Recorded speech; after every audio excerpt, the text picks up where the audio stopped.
Hello everyone and welcome back to JB's Total Gaming, where today we're going to be doing something a little bit different.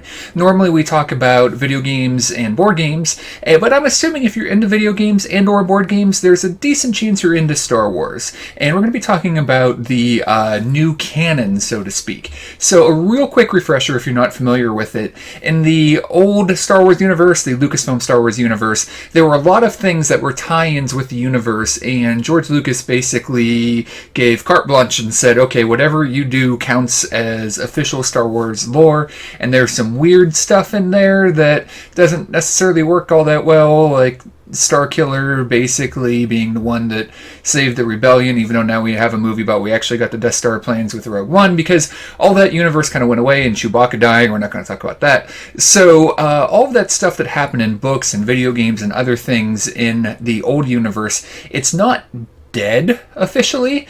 It is considered Star Wars legends, which is to say they may have happened. There are rumors and stories about them. Things like Darth Revan and Malak and all that stuff aren't necessarily out of the canon, but they're not in the canon either. They're not official. But there is a new canon of books and things coming out. There are several comic books. There's a mainline kind of Star Wars comic book. There's comics about several different characters, short ones like about Chewbacca and that. There's a fantastic one about Lando Calrissian. And there are also several other books. There's kind of actually a romance book, believe it or not. And there are several books that are in this new canon. But in this video, we're going to be talking about kind of the main stories, the major stories that happen specifically as the Star Wars universe, not focusing on a character or something like that. So there is the Aftermath trilogy. The second book in Aftermath came out recently.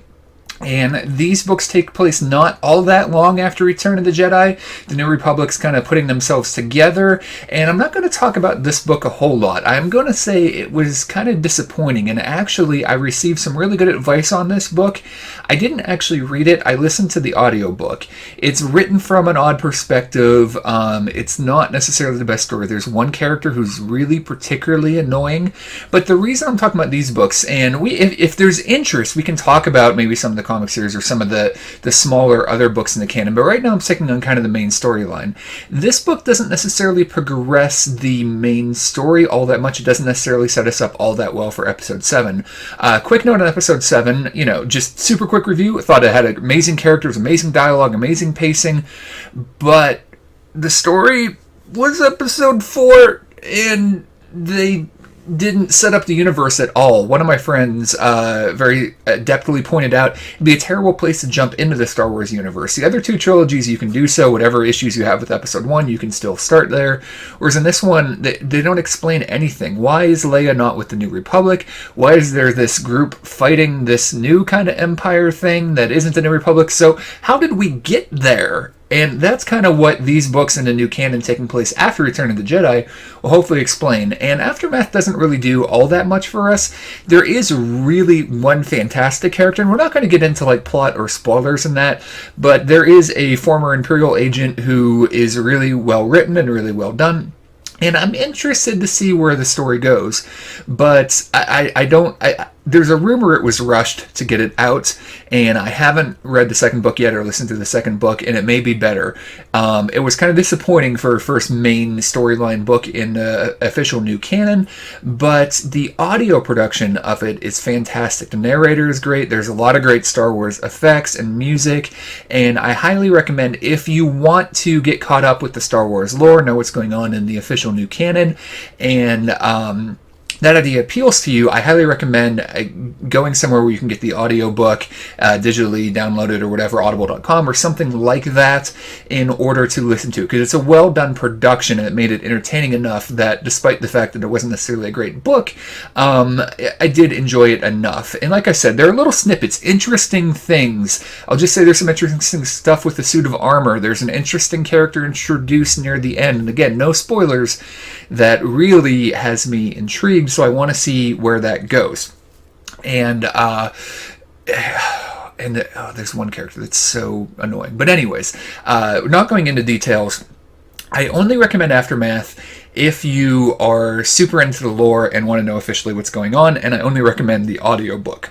If not, you can maybe skip it, but maybe if people like this, hey, leave a thumbs up, leave a comment or whatever. If you're interested in this, then after I listen to the second part of Aftermath, we'll come back and talk about it a little bit more. And maybe the trilogy is going to be ended up worthwhile, and maybe that first book was just rushed a little bit. And there are some interesting things, little interludes of stories that happen in between the other stories, side stories, kind of saying what's going on during the downfall of the Empire and the rise of the New Republic. And those are almost more interesting in some ways than the story itself. But like I said, one and a couple of actually good characters. The bounty hunter is pretty cool, but I'll be interested in seeing where it goes, but can't flat out recommend it. Now, the other book that we want to talk about, and this is the new kind of big main story book that isn't part of the Aftermath trilogy, is Bloodline, which I do have an actual copy of that.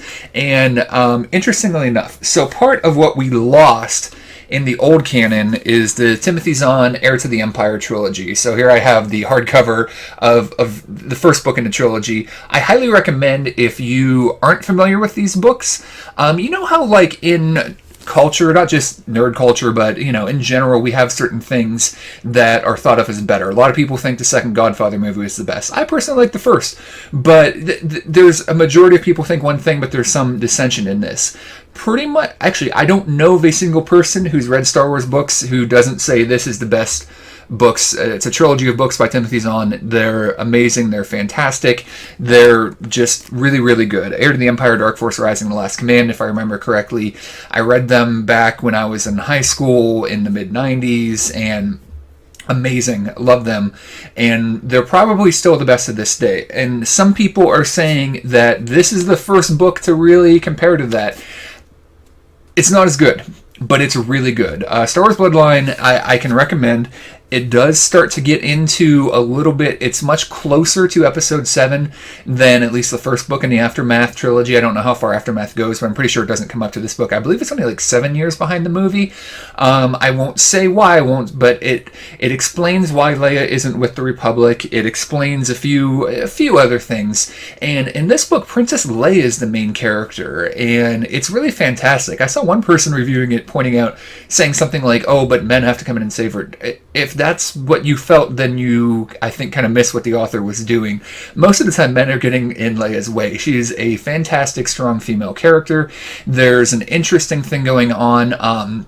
Some possible negatives. Some people might feel like it's a little too obvious of an allegory of what's going on in politics right now, particularly in the United States, where you have two factions, and we're not going to spoil the story. This is right at the beginning of the book. We're just setting up the story. Whereas in Aftermath dealing with the remnants of the Old Republic and the Old Empire, and the Empire trying to gather together and figure out what's going on, and the New Republic trying to deal with that. This book starts with the New Republic just not functioning. People on two extreme sides, each side unwilling to let the other side accomplish anything, so nothing gets done. Does that sound familiar? So, I mean, it's a pretty, obvious allegory for what's going on, maybe particularly in the United States, but it seems like in a lot of places around the world right now, where just extremism is to the point that nothing gets done. Even something that everyone agrees on can't get done, and the only laws that get passed are written by companies that people don't even know about. They're going to be passed. And anyways, but we're not going to get into politics here. So, Leia is part of a group that believes that the planets, or in this allegory, the states, should have more individual power. And then there's the centrist group who believes that the central government should have strong power, strong military, so on and so forth. And their argument is nothing is getting done the way things are, so we need that central power. And then the populace, the other side, are saying, well, but then we're just going to become another empire, so on and so forth. So there's the setup of it. Leia kind of wants to get out of politics. She, at this point, is still involved in politics. She wants to retire, run off with Han. There's mention of their child in this, but we don't, he's off training to be a Jedi. So we'll just leave it at that. And it's really well written. It is not, in my opinion, as good as the Timothy Zahn trilogy. I would say it's on par for me. maybe with my next favorite book in the old canon, Courtship of Princess Leia. This book I think is often forgotten about. This book, if I remember correctly, chronologically happens like right after Return of the Jedi, and it's odd because this is a different. So Aftermath is now official. This isn't, but this is like right after, if I remember correctly, before the Timothy Zahn trilogy. It doesn't really tie in with it all that much, but I actually really liked it. I don't hear it mentioned all that much, and I'd say it's up there with that book. Is a book I really enjoy. We get to really focus a lot on Leia.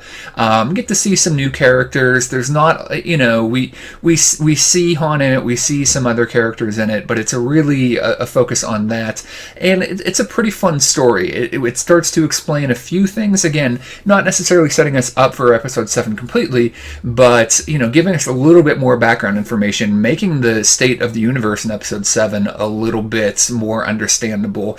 And it's really just an enjoyable read. So there you go. There are the mainline books that I have read or listened to in the new canon so far. Like I said, if you guys are interested in this, please go ahead and leave a like, share if you want, and we may do some more videos on this if there's interest. This is kind of to gauge to see if people enjoyed this. And go ahead and talk about your favorite books. Maybe the Timothy Zahn trilogy wasn't yours, but like I said, you'd be the first person I know to say that. So thanks a lot for watching, everybody. We'll talk to you again soon, and looking forward to Rogue One, which when I first heard about, thought it was going to deal with like Rogue Squadron, and I love the starfighting, but it still looks cool. But why is her name not just Jan Ors? Because she just seems to be, but that's old canon, new canon discussion again. But anyways, thanks a lot for watching, and we'll talk to you again soon.